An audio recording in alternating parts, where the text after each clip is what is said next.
Hello, welcome to Values, Virtues, Morals and Ethics.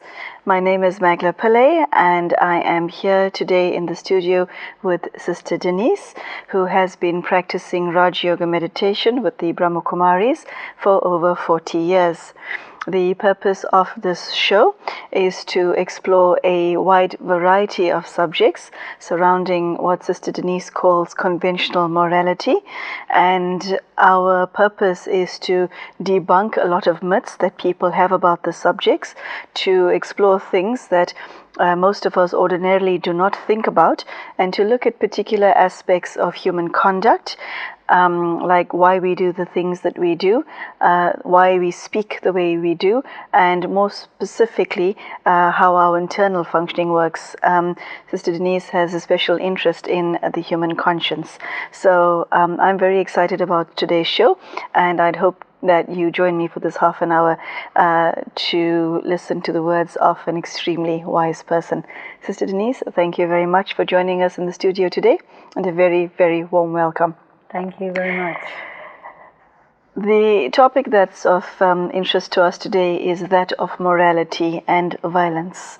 Now, as we know, the world has become an exceptionally violent place. There was a time where one human being harmed another for a reason, and now we've come to the point in humanity where people harm strangers for no reason whatsoever. I want to ask you this question in twofold.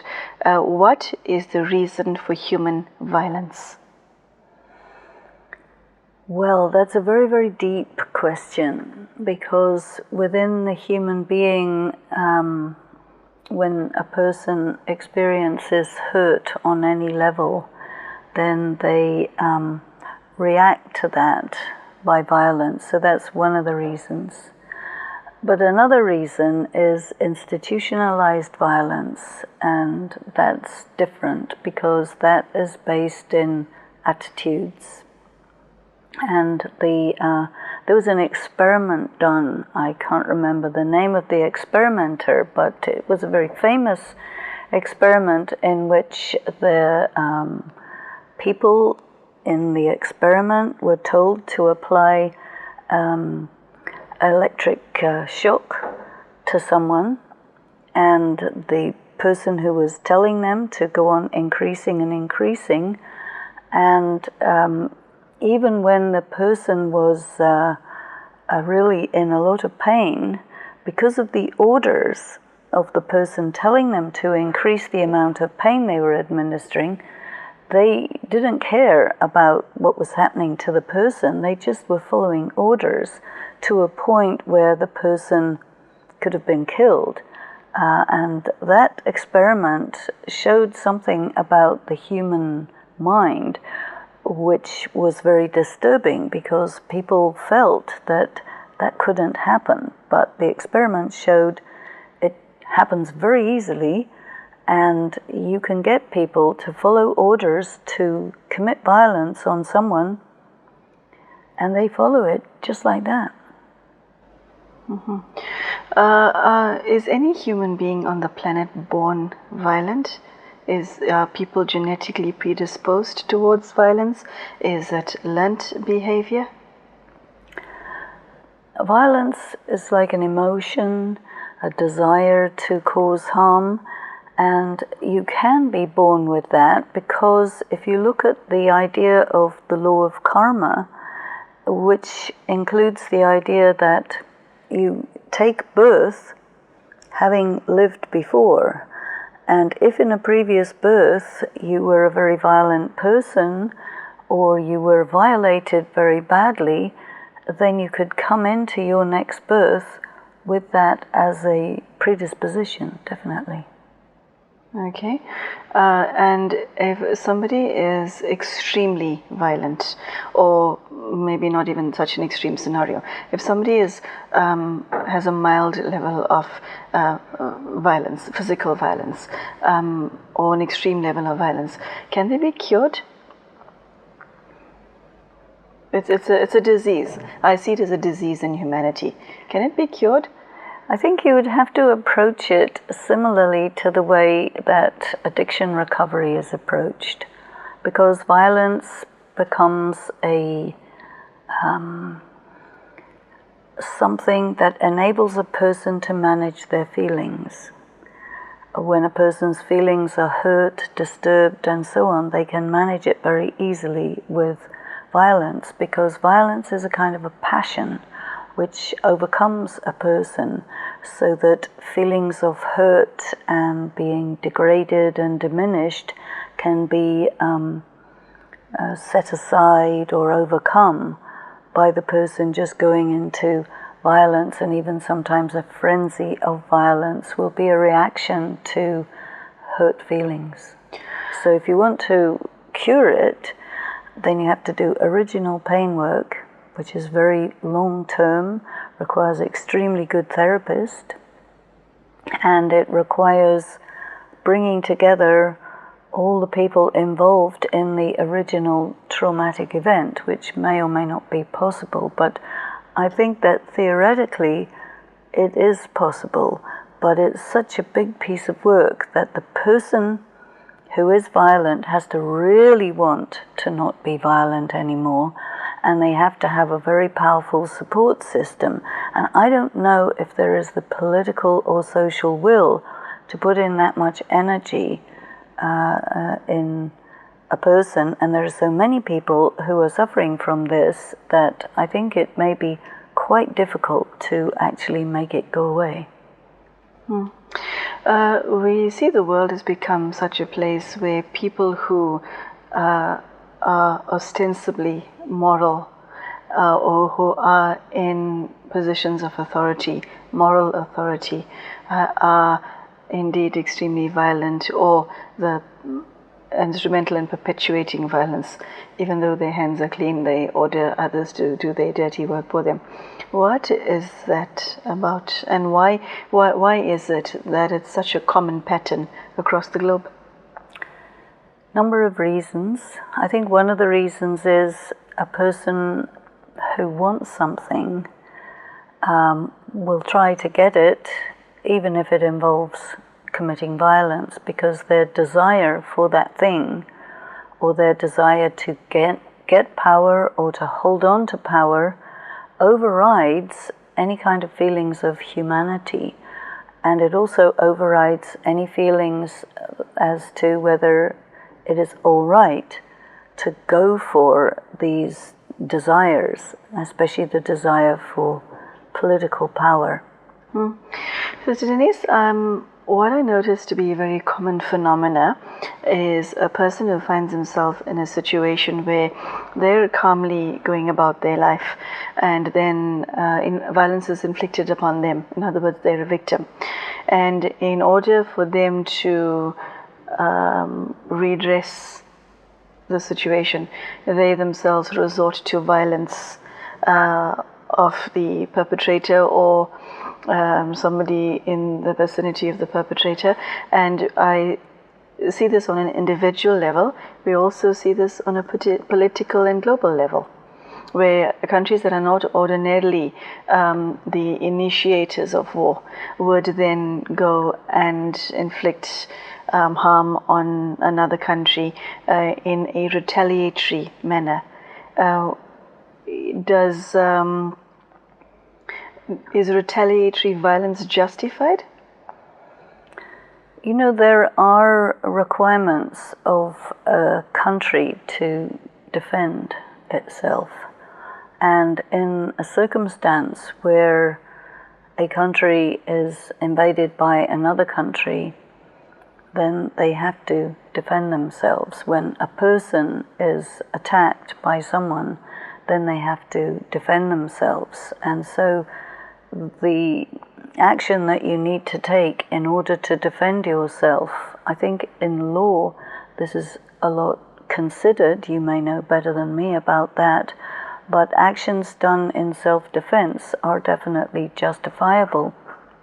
I think the problem comes where a particular line gets crossed, where you are, you can say or you can claim that this is self-defense, but it's actually more than self-defense, or it's not really self-defense, it's really attack, maybe revenge. Revenge, yes, yes. And so we cannot say under attack you should be completely do nothing and allow yourself to be attacked, because that really doesn't seem right. Although there are a lot of people who advocate that position, I think that it's necessary for a person to, and what we do in yoga, Rajyoga, is to try to accumulate personal power, very substantial personal power,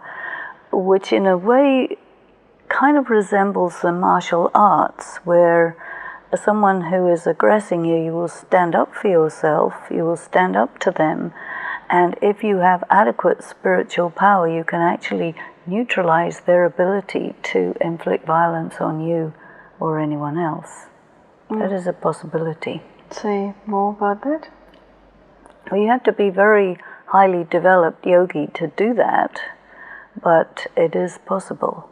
And we have anecdotes of individuals within the Brahma Kumaris movement who have been under threat by intruders in the house, people who wished to rape and to murder and all of this. We have many anecdotes where the person just absolutely went into their spiritual consciousness and the aggressor was unable to carry on and carry through with their intention to harm. And because there are so many examples of this, we know that it is very possible, and we would definitely say that that is the way one should go. But this can only be done by a person who is really connected with God and who is to some degree competent in the art of meditation. Okay, that's extremely interesting. It's one of the secrets of being a yogi, is it not? Well, I'll give you a little example. There was one person who was kidnapped by someone in Colombia who wanted to kidnap them in order to ransom, gain money through ransom, and they were very ready to actually torture the person, harm the person, even kill the person. But the person just totally went into their spiritual peace, and the idea came to the kidnappers. They said, well, we don't want to keep you, you better go. We don't understand why you're so peaceful. So they just let them go. You know, and there are story after story after story among our gathering of Brahma Kumaris and Kumaris, to the point where I would say that it is definitely something that one should develop, and one should have faith in that I can do this in such circumstances. And even in my own personal experience, I have had occasion to do this about 5 or 6 times in my life. Okay. Well, that's extremely interesting. It's not something that one hears every day. So, Denise, where does morality fit into this picture? The problem of violence and morality is that the system of morality is based in some respects on the idea that a wrong action has to be punished. And you punish a person by inflicting pain on them, which you have to do by doing violence to them. And so the system of morality in some cases will say an eye for an eye, a tooth for a tooth. and in some cultures this is done. Some people are imprisoned, some people are beaten. The system within the family, regular human family, in the name of morality, in the name of religion, very often an adult male will beat a small child and very often inflict grievous harm and feel completely justified because of their religious beliefs. And it becomes very difficult to teach a person to look at it otherwise, because their religious beliefs are very fixed in their mind, sometimes even in an irrational way. And so that becomes an obstacle, because there the morality is against the human rights of the child, is against the idea of appropriate action taken to discourage a person from performing antisocial action. And in Brahma Kumaris, part of our teaching is that you have no justification ever to strike a child, ever, for anything. So if an adult commits an offense, what would be the spiritual answer to such a scenario? The spiritual answer would be that if that offense is a crime in that land, then the criminal justice system must be applied. That would be the spiritual answer. Now, there are many situations where the laws of a particular country are draconian. And then people would comment saying, this is excessive use of force, this is not right. But once a person has gone against the law, then from a spiritual point of view, you can't actually do something. You protest, you go through all of the processes that are done within the possibilities, but you see, when someone is taken away and made to disappear, or they are tortured or whatever, the people who do that make sure that it's very difficult for anyone to know about it, So very forthright and brave journalists will go and chase after it, and human rights representatives will go and chase after it. But the spiritual person will say, this is wrong, but I will not do violence to the person who's doing something wrong, because that is going to increase the wrong and it's not going to resolve the problem. So really resolving the problem has to do with looking at the culture of violence.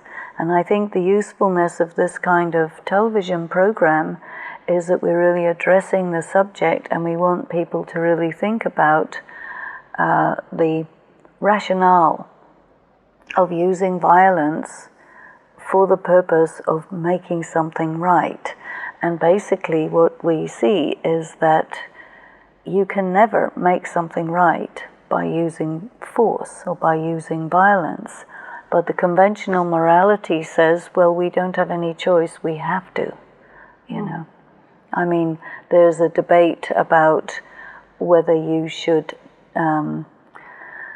incarcerate a person, or whether you should put them to hard labor, or whether you should kill them through some means or another. The death penalty is under debate always, and I think the spiritual position would be that you really cannot set yourself up as God in judgment and take out a person's life.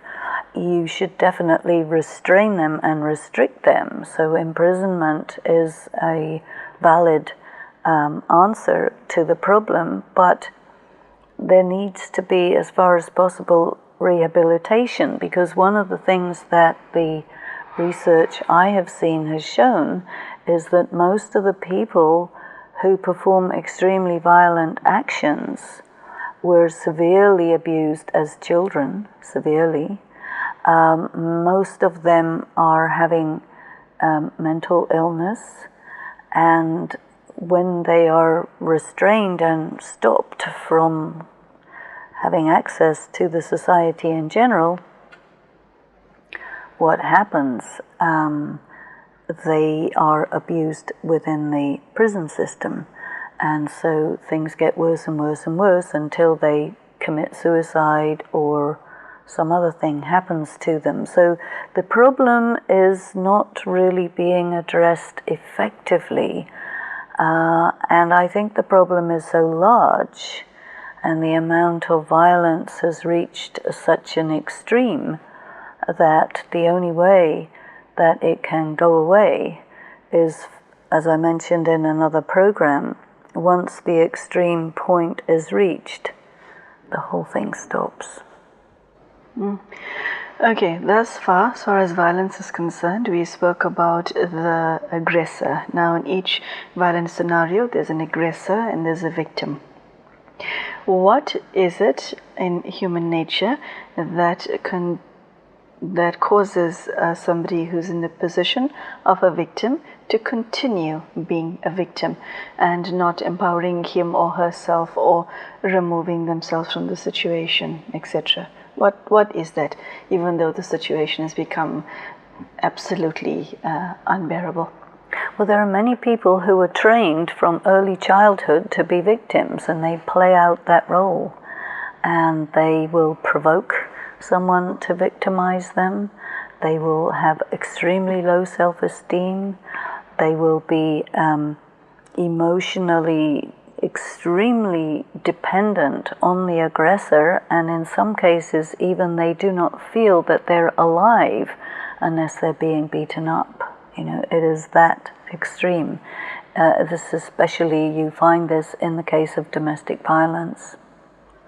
And so this is why I think the whole foundation of morality and how we should raise children needs to be looked at, because many parenting practices are child abuse, and an abused child becomes a victim or a perpetrator, or it switches from time to time. And so we've got into a vicious circle as a result of the fundamental principles behind the building of moral systems.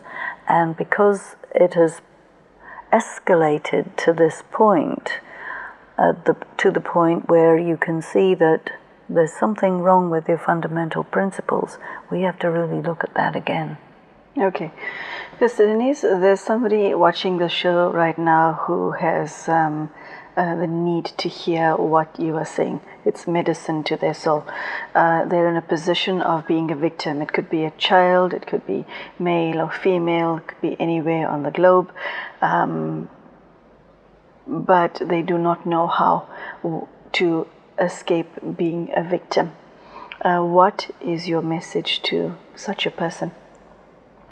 The most important thing is to know that you are a child of God, more than a child of whoever happens to be your parents. They are souls. They are actually your brothers and sisters. They are playing out a trauma that is going on, and you need to tell yourself, I'm a child of God. I do not deserve this. I'm a pure, peaceful, powerful, loveful, blissful soul.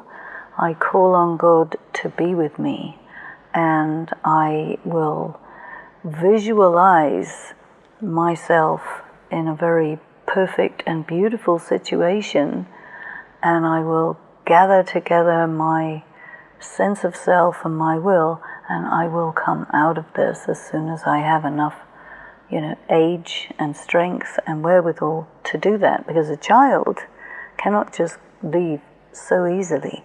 And when a child runs away from home, they run into another abusive situation. So just doing that is not anything other than out of the frying pan into the fire.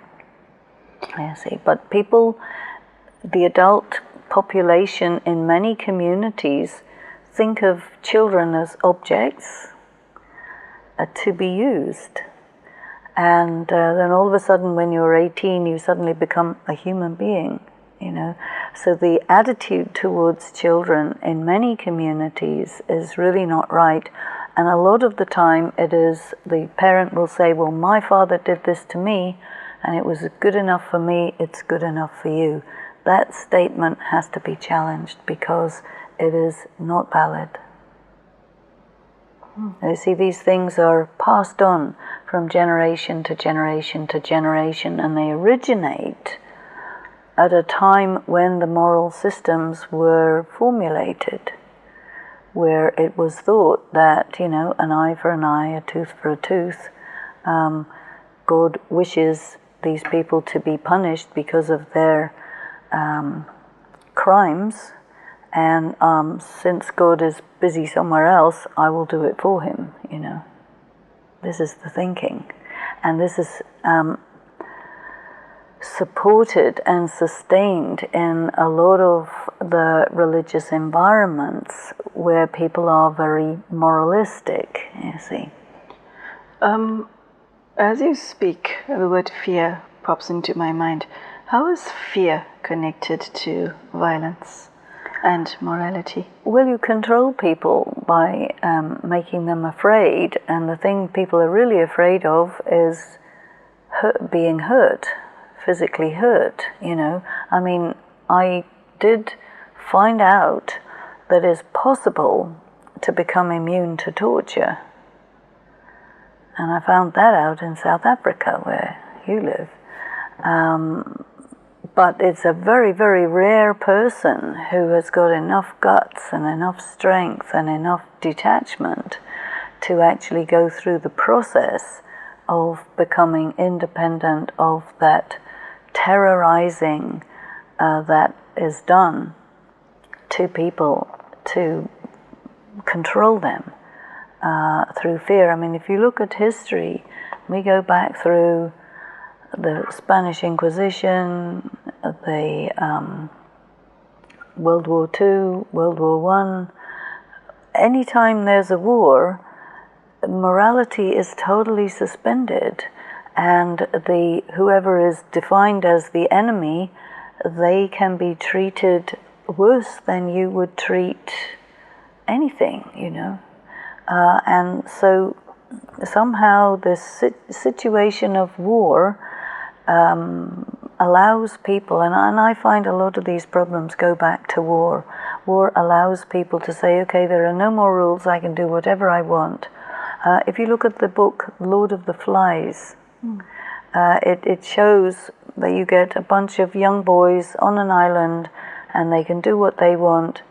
And so the philosophy behind that book is that people are fundamentally uncivilized, but I would beg to differ that people are uncivilized in circumstances where the natural purity of a person is violated, and then that triggers a set of behaviors that really are uncivilized. Now, in that book, you're talking about boys in sort of the English public school system, which is extraordinarily violent. You see, so it's a setup to make people violent. The colonial system is a setup to make people abusive. And so it all goes back to an attitude of we are better than them, and because of that we can do whatever we like to them, because we have power over them, you see. And this is a very, very dangerous set of ideas and principles that is very much operating in the world and has been for a very long time. Mrs. Denise, thank you very much. Unfortunately, that's all we have time for today. For those of you at home who joined us for this half an hour, I hope you managed to learn a thing or two about the state of the world's morality, what makes people violent, what makes them a victim and an aggressor, and the deepest message that Sister Denise shared today is that one can come back from that. If you find yourself either in the position of being a victim or aggressor, you can redress that and become a self-empowered person through understanding your original self. So thank you, Sister Denise, for that deep and powerful message. And back at home, we hope this conversation was of interest to you, and we hope you shared this with your friends and family. Have a good day, and thank you for joining us.